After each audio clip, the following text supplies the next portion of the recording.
What if I told you that humanity once held the answers to questions we're still asking today, and then lost them forever? Not slowly, not naturally, but violently. The Library of Alexandria wasn't just a building, it was the memory of civilization.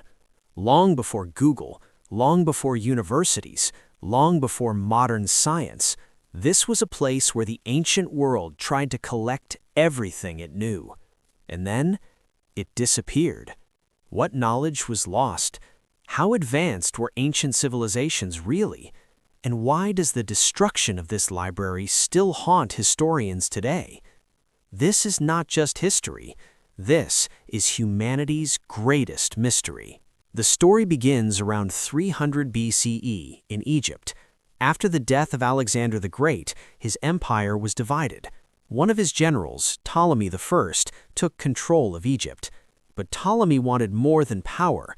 He wanted immortality through knowledge. His vision was simple but radical.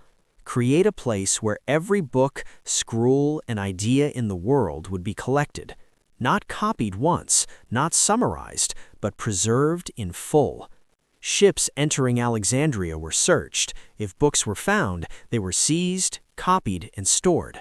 Sometimes the originals were kept and the copies returned. This wasn't theft, this was obsession. Knowledge was power, and Alexandria wanted it all. This wasn't a library like we imagine today. It was part of a larger institution called the Museion, a research center dedicated to learning, science, philosophy, and debate. Scholars lived there. They were paid by the state. They didn't worry about food, housing, or money. Their only job was to think. Mathematics, astronomy, medicine, engineering, geography, history, philosophy. Ideas collided here. Greek knowledge met Egyptian wisdom. Babylonian astronomy mixed with Indian mathematics. Persian engineering merged with African navigation traditions. This was the world's first global research center. This is where the mystery deepens, because what we know survived suggests what was lost was extraordinary. At Alexandria, Eratosthenes calculated the circumference of the Earth with shocking accuracy. Ancient scholars proposed heliocentric ideas centuries before Copernicus. Medical texts described surgeries, anatomy, and disease classifications. Engineers designed early mechanical devices, water clocks, and automata. One inventor, Hero of Alexandria, described a steam-powered device, not for industry, but it worked. Think about that. Steam power existed nearly 2,000 years before the Industrial Revolution. So the question becomes unavoidable. What else did they know? One of the most disturbing theories involves ancient maps. Several medieval and Renaissance maps show land masses that shouldn't have been known. Accurate coastlines, ice-free Antarctica, detailed longitude measurements.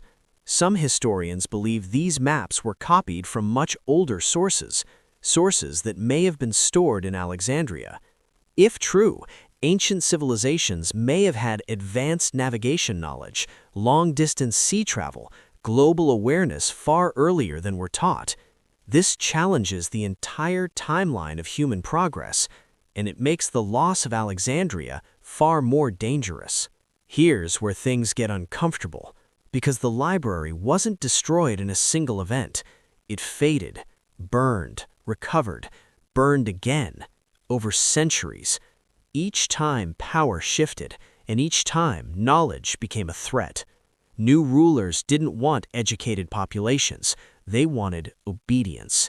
Some texts contradicted religious doctrines, others challenged political authority. Knowledge isn't neutral, it reshapes society, and history shows us something terrifying. Knowledge is often destroyed on purpose. Modern culture loves the idea that ancient people were simple, but Alexandria proves otherwise. These were people who tracked planets without telescopes, performed surgeries without anesthesia, calculated distances without satellites, built machines without electricity. They weren't primitive, they were forgotten, and forgetting is sometimes more powerful than ignorance. So who destroyed it? The truth is, No one knows for sure. Possible culprits include Julius Caesar's fire during the Roman Civil War, Christian mobs targeting pagan knowledge, later Muslim conquests, though evidence here is debated. What matters isn't who lit the flame. What matters is that no one stopped it. That alone should haunt us. Imagine losing the only written histories of vanished civilizations, scientific discoveries centuries ahead of their time, mathematical proofs never recreated, philosophical works that could change how we see reality. We don't know what we lost, and that's the real tragedy. History isn't just written by the victors, it's written by the survivors. Everything else burns. Some believe fragments survived, hidden in monasteries, copied into Islamic Golden Age texts, preserved unknowingly in medieval Europe. But fragments are not the whole.